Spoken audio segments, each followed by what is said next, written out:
गुरु गुरुदेव महेश्वर गुरु साक्षात् परं ब्रह्म तस्मै श्री गुरवे नमः। अखण्डमण्डलाकारं व्याप्तं येन चराचरं तत्पदं दर्शितं येन तस्मै श्री गुरवे नमः।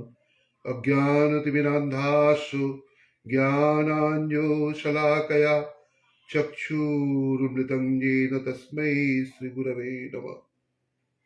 ब्रह्मानन्दं परमसुखदं केवलं ज्ञानमूर्तिं दन्दातीतं गगनसदृशं तत्त्वस्वदिलक्ष्यम् एकं नित्यं विमलमचलं सर्वदिशाक्षिभूतं भवातीतं त्रिगुणरहितं सद्गुरुं तं नमामि।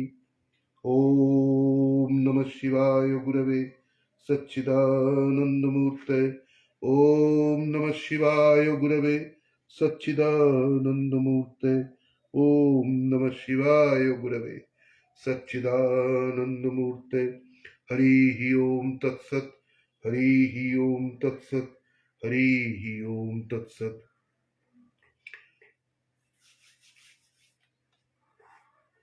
তবলা রেয়াজ করার মাধ্যমে তবলা এই শাস্ত্রীয় সঙ্গীতের তবলা সাবজেক্ট বিষয়টি মহাসমুদ্র। এই আজ পর্যন্ত আজ অবধি 70 বছর বয়স হতে চলল, কিছুই শিখতে পারিনি। চাকরি কর্মজীবনে ব্যস্ততার জন্য হোক বা আমাদের তবলা শেখাটা এক জন্মে আশা করি হয় না। যে কোনো শাস্ত্রীয় সঙ্গীতের যদি বলা যায়, গান হোক, শাস্ত্রীয় গায়ন শৈলী হোক, ধ্রুপদ গায়ন শৈলী হোক, ধামার গায়ন শৈলী হোক, রবীন্দ্রসঙ্গীত গায়ন শৈলী হোক, রাগ প্রধান গান শৈলী হোক, লোকগীতি গান শৈলী হোক, বা হিন্দিতে যদি বলি গজল গায়কি, যে কোনো গান, আধুনিক গান হোক, শাস্ত্রীয় সঙ্গীত হোক, লোকসঙ্গীত হোক, যে কোনো গান বা যে কোনো ইনস্ট্রুমেন্ট বাজানো এক জন্মে, মানুষের একটি জন্মে কখনোই সম্পূর্ণ হতে পারে না। কারণ এই মহাসমুদ্র, এই মহাসমুদ্রের মধ্যে আমরা সাঁতরে বেড়াচ্ছি। সাঁতার তো জানবো কোথা থেকে? সাঁতারও জানি না, ওই একটু জলে নেবে আবার চলে আসছি। মহাসমুদ্র কোথা থেকে ঢেউ আছড়ে মারবে কেউ জানে না। তবে নিয়মিত অভ্যাস চালিয়ে যাওয়া। ছোটবেলা থেকে আমাদের বাড়িতে গৃহে আমার আধ্যাত্মিক গুরু মহারাজজি এবং আমাদের বাড়িতে গৃহদেবতা গুরু মহারাজজি ছাড়া অন্যান্য সাধু সন্ন্যাসীদের আগমন হয়ে থাকতো। এছাড়াও শাস্ত্রীয় সঙ্গীতের অগণিত শাস্ত্রীয় সঙ্গীতজ্ঞরা আমাদের গৃহে তাদের আনাগোনা ছিল। ছোটবেলা থেকেই গান বাজনা শুনেছি, কিন্তু শিখতে কিছুই পারিনি। এই গতকাল সুন্দর স্বর্ণালী সান্ধ্যকালীন পরিবেশে দক্ষিণ কলকাতার সেই গোলপার্ক গড়িয়াহাট অবস্থিত অঞ্চলে শ্রীরামকৃষ্ণ ইনস্টিটিউট কালচার অফ, সেই ইনস্টিটিউট অফ কালচারে, যেখানে বিবেকানন্দ অডিটোরিয়াম, বিবেকানন্দ প্রেক্ষাগৃহে উপস্থিত হতে পেরে ধন্য হয়েছিলাম, গর্বিত হয়েছি, আপ্লুত। গত বছরও ঠিক এই সময়তেই হয়েছিল। আমার এক গুরু ভ্রাতা, আমার গুরু ভ্রাতা নয়, আমার সে বন্ধু, ছোট ভাইয়ের মতন, আশিস সেনগুপ্ত ও পণ্ডিত স্বপন চৌধুরীর সুযোগ্য শিষ্য, এবং আশিস সেনগুপ্ত, রাজনারায়ণ ভট্টাচার্য, এনারা তবলা নিয়ে চর্চা করেন, রীতিমতো তবলা বাজান। তবে কাল এক অভূতপূর্ব শাস্ত্রীয় সঙ্গীতে তবলা লহরা বাজনা এর পূর্বেও বহুবার শুনেছি, এবং পণ্ডিত স্বপন চৌধুরী, উনি বছরে এই মাস 3 কলকাতায় থেকে যান। এই 3 মাস থাকা অবধি, তার এই থাকাকালীন গোটা 4-5 উনি তবলা লহরা কলকাতা শহরে উনি মানে বাজিয়ে শাস্ত্রীয় সঙ্গীতের রসিক প্রেমিক শ্রোতা বন্ধুদের উনি মুগ্ধ করেন। তার অসাধারণ তার এই ৮০ ঊর্ধ্বে ওনার বয়স হয়েছে, ৮০ বছর কমপ্লিট হয়েছে ওনার, ৮০ বছর প্লাস, মানে ৮১ বলতে পারা যায়। তো এই বয়সেও সেই সিদ্ধাসনে বসে এতক্ষণ ঘন্টা দেড়েক ধরে প্রায় তবলা লহরা বাজানো চারটিখানি কথা নয়। এবং পণ্ডিত স্বপন চৌধুরীর বাজনায় এত অপূর্ব তার ক্ল্যারিটি, এত অপূর্ব নিকাশি, প্রতিটি বোলবাণীর সিলেবেল অফ বোলসগুলো, বাণীগুলো এত সুন্দরভাবে উনি গোলাপ ফুলের মতন ফুটিয়ে ওঠেন, তুলেছিলেন। ওনার বাজনায় অসাধারণ, আজ থেকে নয়, ওনার বাজনা প্রায় বিগত 50 বছর ধরে তো শুনছি। প্রথমে সেই 50 বছর আগেও যা শুনেছি, এখনো সেই কর্ণে সেই বোলবাণী, তার হাতের এত সুন্দর, তার হাতে জাদু রয়েছে। এবং উনি লখনৌ ঘরানার পণ্ডিত সন্তোষ কৃষ্ণ বিশ্বাস মহাশয়ের কাছে উনি তবলার তালিম পেয়েছেন বাল্যকালে। স্বপন চৌধুরী খুবই মেথডিক্যাল, ম্যাথমেটিক্যালি স্ট্রং, খুব অপূর্ব উনি তবলা বাজান, অসাধারণ তার কাল উনি কথায় কথায় এত সুন্দর বলছিলেন। তার পূর্বে দেবাশিস বোস আমার বন্ধু, তিনি মঞ্চ পরিচালনা করছিলেন। Debashis Bose very good anchor, Debashis বোসকেও অনেক দিন ধরে জানি। তো দেবাশিস বোস অনেক কিছু কথা বলছিলেন গুরু পণ্ডিত স্বপন চৌধুরীর বাজনার পূর্বে, এবং ওনার পরিচয়পত্র, ওনার পরিচয় দেওয়ার কিছুই নেই, সারা পৃথিবী জুড়ে মানে কে না জানে ওস্তাদ জাকির হোসেন, পণ্ডিত স্বপন চৌধুরী, এনাদের পণ্ডিত শঙ্কর ঘোষ, পণ্ডিত শ্যামল বোস, পণ্ডিত কানাই দত্ত, তাদের গুরু পণ্ডিত জ্ঞানপ্রকাশ ঘোষ, এই ধরনের বেনারস ঘরানার পণ্ডিত কিষণ মহারাজজি, হ্যাঁ, পণ্ডিত শান্তা প্রসাদ ওরফে পণ্ডিত গোদাই মহারাজ, পণ্ডিত কণ্ঠে মহারাজজি, পণ্ডিত কিষণ মহারাজজি জ্যাঠামশাই, उस्ताद अहमद जान थेरकवा, उस्ताद अमीर हुसैन खां, उस्ताद अबीद हुसैन खां, उस्ताद आफाक हुसैन खां, उस्ताद बल्लू खां, পণ্ডিত লচ্ছু মহারাজ, পণ্ডিত শারদা সাহায়, তাদের সকলেই আমরা ছোটবেলা থেকে শুনেছি তবলা। কিন্তু এই যুগে, বর্তমান যুগে এখনো এই ৮০ ঊর্ধ্বে এই পণ্ডিত স্বপন চৌধুরীর বাজনায় যা ক্ল্যারিটি আমি দেখলাম, পণ্ডিত শান্তাপ্রসাদজি যে ধরনের বোলবাণীগুলো এত পরিষ্কার ভাবে উনি নিখুঁতভাবে গোলাপ ফুলের মতন ফুটিয়ে ওঠাতেন, সেই একই ধরনের বাজনার সেই ক্ল্যারিটি, এত ডিস্টিংক্ট বাজনা বোলবাণীগুলো পণ্ডিত স্বপন চৌধুরীর হাতে পরিস্ফুটিত হচ্ছিল। কাল এটা অনুভব করলাম। এর পূর্বেও যা বলছি যে করেছি, দেখেছি ওনার বাজনাতে, অসাধারণ। তো কালকে সেই কথাই বলছিলেন যে আজকাল প্রতিটি লোকেদের মধ্যে অহম ভাব, অহংকার ভাব এসে যাচ্ছে। আর সত্যি অহংকার আর অহম ভাব চলে এলে সে একরে যে কোনো সাবজেক্টে হোক, সে চাকরি হোক, আর সঙ্গীত জগতের চর্চা হোক, বা খেলাধুলোর চর্চা হোক, বা যে কোনো বিষয়, যদি অহম আর আমি ভাব যদি চলে আসে, তার পতন নিশ্চিত। মহাসমুদ্র, তিনি বলছিলেন যে এই বয়সে এসে কিছুই শিখলাম না, এটা পণ্ডিত স্বপন চৌধুরী কালকে বলছিলেন। ভাববার বিষয় যে কি, মানে মানুষ তো আমরা, যে মানুষ সূক্ষ্ম রূপে আমরা জানি না, যে মানুষ হয়ে আমরা জন্মেছি মান আর হুঁশ নিয়ে মানুষ। তো ৮১ বছর বয়সে পণ্ডিত স্বপন চৌধুরী যদি বলেন যে আমি কিছুই শিখলাম না, সত্যি কথা। এই মহাসমুদ্র, যেটা আমরা অনুভব করি যে কিছুই শেখা হয়নি, যে উনি যখন বলছেন, আর যে কতখানি গভীর সাবজেক্ট শাস্ত্রীয় সঙ্গীত, যে কিচ্ছু শিখতে পারেনি, যতটুকু এই বয়সে উনি এসে বুঝতে পেরেছেন, অনুভব করছেন যে এত দিন পর্যন্ত যা বাজাচ্ছি, যা ইয়ে করছি, কিছুই শিখতে পারিনি। আর এই যে অহং ভাব, এটা সত্যি কথা, এই অহং ভাব এলে তো তার পতন নিশ্চয়ই। আর বলছিলেন না যে কথায় কথায় আমি এটা করেছি, আমি খুব ভালো বাজিয়েছি, আমি খুব ভালো খেলেছি, আমি খুব ভালো চাকরি করেছি, আমি ভাব, হ্যাঁ, এই আমি ভাব হচ্ছে একেবারে পতনের গোড়া, শেকড় যাকে বলে, তো তার থেকে উনি বলছিলেন উঠে আসতে হবে। আজকাল ছেলেমেয়েরা বাজাচ্ছে, সেই ছেলেমেয়েরা ভীষণ ডিলিজেন্ট, আজকাল ভীষণ স্পিডে বাজাচ্ছে। তারা এই স্পিডের দিকে ভীষণ খেয়াল রাখছে। গানে হোক ভীষণ তৈরি, সারগাম করছে, তান করছে, ইনস্ট্রুমেন্টে হোক সে তার স্বরূপ ভীষণ স্পিডে বাজাচ্ছে, ভায়োলিন হোক সারেঙ্গি হোক ভীষণ স্পিড, কিন্তু মেলোডি কোথায় সেটাই বলছিলেন যে তবলা প্লেয়াররা বহু স্পিডে বাজাচ্ছে, ভীষণ ইন্টেলিজেন্ট, কিন্তু তাদের সেই মেলোডিটা হারিয়ে যাচ্ছে, স্পিডেতে বোলবানিগুলো স্পষ্ট হয়ে বেরোচ্ছে না।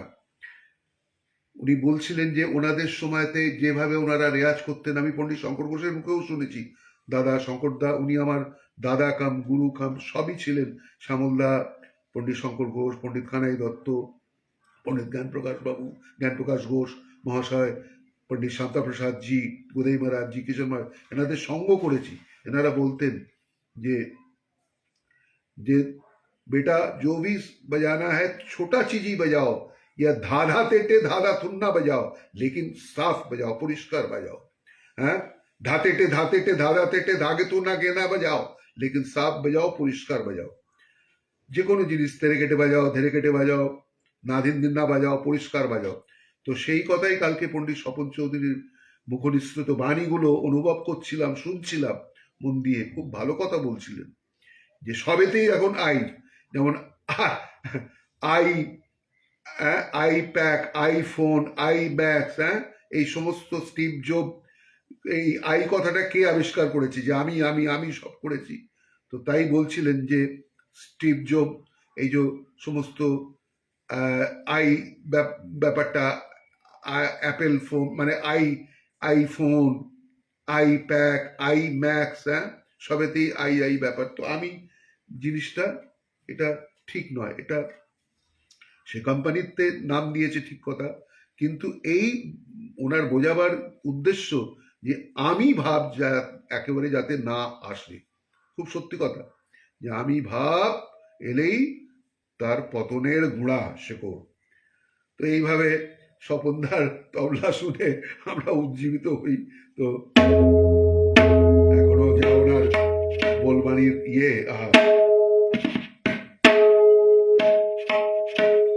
তাই একটু স্মরণ করে যা কিছু একটু রেয়াজের মাধ্যমে হাতটাকে চালিয়ে নেওয়া, দুটো 10টা আঙুলের একটু এক্সারসাইজ হয়ে যায়।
ওই আমি তো শিখতে পারিনি, শিখিনি ওনাদের ওই তবলা শুনে শুনে যতটুকু বাজানো যায়।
In this way, I would love to spend my leisure time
In this way, I always spend my time.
In this way, exercise of all the 10 fingers.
In this way,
पंडित शांता प्रसाद बुधई महाराज जी, पंडित अनोखेलाल मिश्रा जी के हाथों से जो नादिन दिन्ना निकलता था, गुलाब का फूल, धृतराष्ट्र तक नादिन दिन्ना के सम्राट थे, बादशाह थे पंडित शांता प्रसाद बुधई महाराज जी उर्फ बुधई महाराज।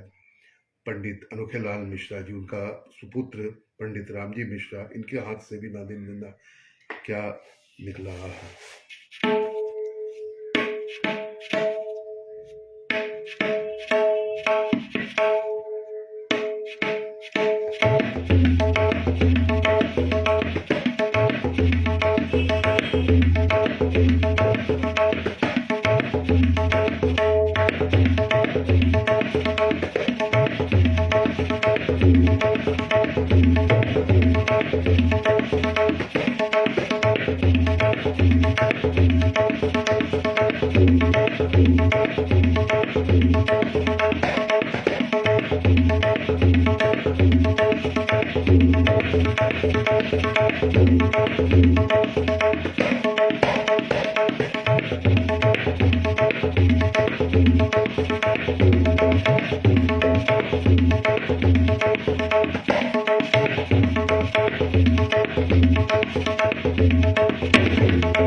दूसरा कायदा है बहुत सुंदर, ये रेला का ये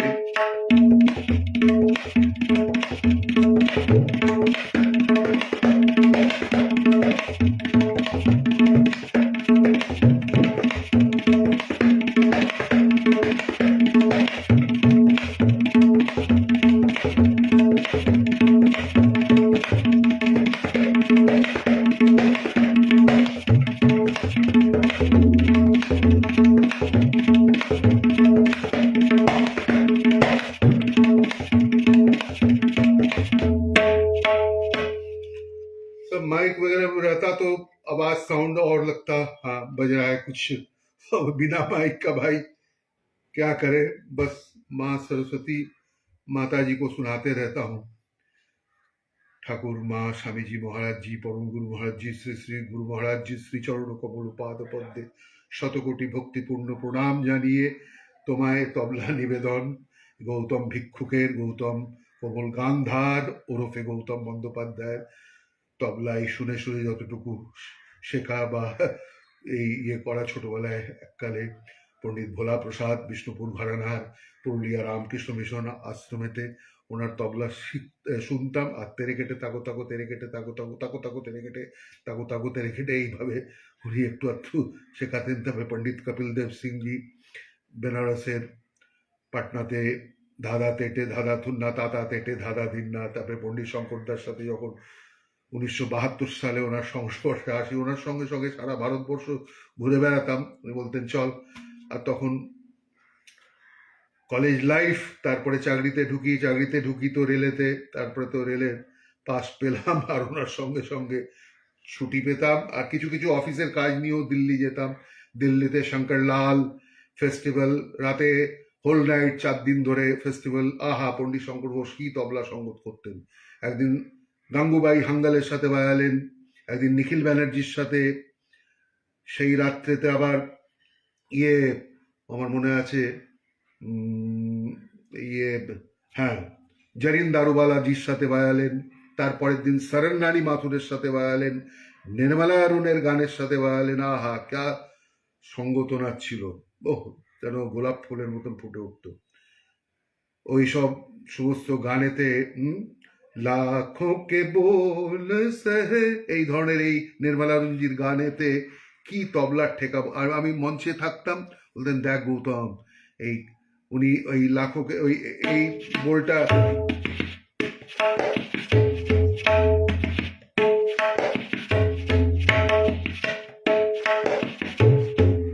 এইটা দিয়ে শুরু করে তারপরে যখন উনি লাঘি নিলেন, দাতি দাদা দাতুন নানা দাতি দাদা দাতুন নানা দাতি দাদা দাতুন নানা, তারপরে ধাগে তেটে নাকে দিন ধাগে তেটে এইটাকে 8 গুণে ফেললেন, অসাধারণ। তারপরে হ্যাঁ, গঙ্গা মাইয়া তোরে পিয়ারে চরাইব, এই সমস্ত গান, আহা।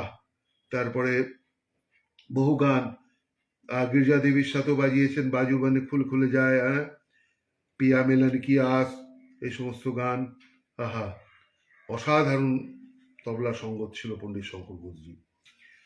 কি হাতে তখন মানে স্পিড, আর মৃত্যুকাল অব্দিও তার ওই, আমার মনে আছে কলা মন্দিরেতে ওই সৌভিক দাশগুপ্ত প্রোগ্রাম করাতো, তো কলা মন্দিরের প্রোগ্রামে 2বার গেছি।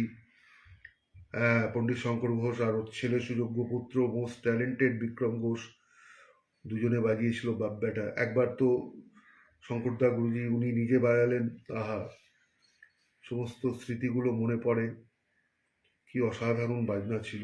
আর শ্যামল বোসের কথা যখন মনে পড়ে, পণ্ডিত প্রসূন বন্দ্যোপাধ্যায়, মীরা বন্দ্যোপাধ্যায়ের সাথে বাজাতেন, ওস্তাদ আমির খাঁ সাহেবের গানেতে উনি বাজাতেন ঝুমরা, যত, তাল, হ্যাঁ, কানাই দত্তের তবলা ছিল, আহা, কি অসাধারণ। তো এই সমস্ত সব স্মৃতি নিয়ে বেঁচে থাকা। আর এনারা যা কাজ করে গেছেন, এত পরিশ্রম করতেন, সেটাই কালকে গতকাল সান্ধ্যকালীন পরিবেশে তবলা সোলো বাজাবার সেই মাধ্যমে উনি বলছিলেন, পণ্ডিত স্বপন চৌধুরী, যে তারা খুব পরিশ্রম করতেন তখন। আমার মনে আছে পণ্ডিত শঙ্করদাও বলতেন 9 দিন ধরে 9 ঘন্টা করে চিল্লা, ওই একরে প্রদীপ জ্বালিয়ে রাখতেন, প্রদীপ একদম জ্বলবে আর ওনার চিল্লা চলছে, বাইরের কোনো কিছু ইয়ে নেই, এইভাবে ওনারা সব চিল্লা করতেন, কি রেয়াজ করতেন। তবে তো গিয়ে তবলা সত্যি একটা জন্মে শাস্ত্রীয় সঙ্গীত শেখা মুশকিল, হয় না, সম্ভব নয়।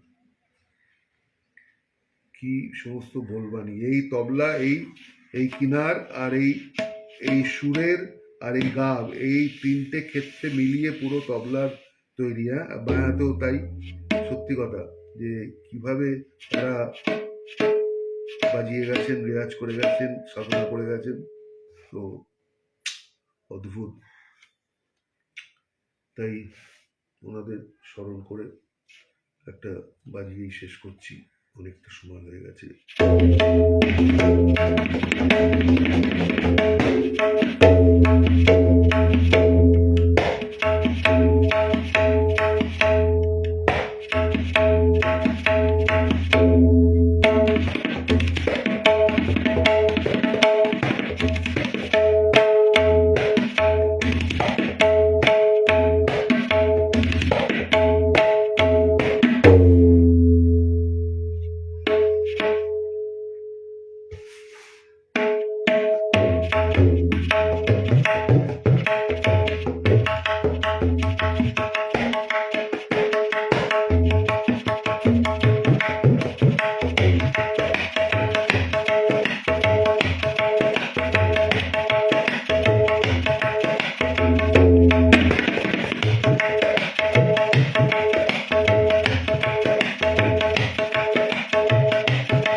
एत दूर पूर्ण विराम एबार करी, अब समय बहुत हो गया है, टाइम इज अफ। गुरुर्ब्रह्मा गुरुर्विष्णु गुरुदेव महेश्वर, गुरुर साक्षात् परं ब्रह्म तस्मै श्री गुरवे नमः। श्री गुरु कृपा ही केवलम, श्री श्री गुरु महाराज जी जय। जय परम गुरु महाराज जी की जय।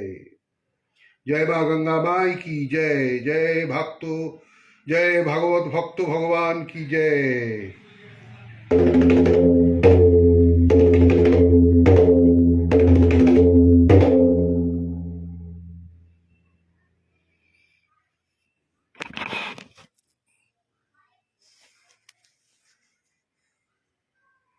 জয় ভারত, জয় হিন্দ, জয় বাংলা। পশ্চিমবঙ্গের প্রতিটি মানুষকে, প্রাণীকে সুস্থ রাখো, সুস্থময়, স্বাস্থ্যময়, আনন্দময়, সুখময়, শান্তিময় জীবন প্রদান করো। ভারতবর্ষের, পৃথিবীর সমস্ত প্রাণী জাতির মঙ্গল কামনা করি ঈশ্বরের পাদপদ্মে।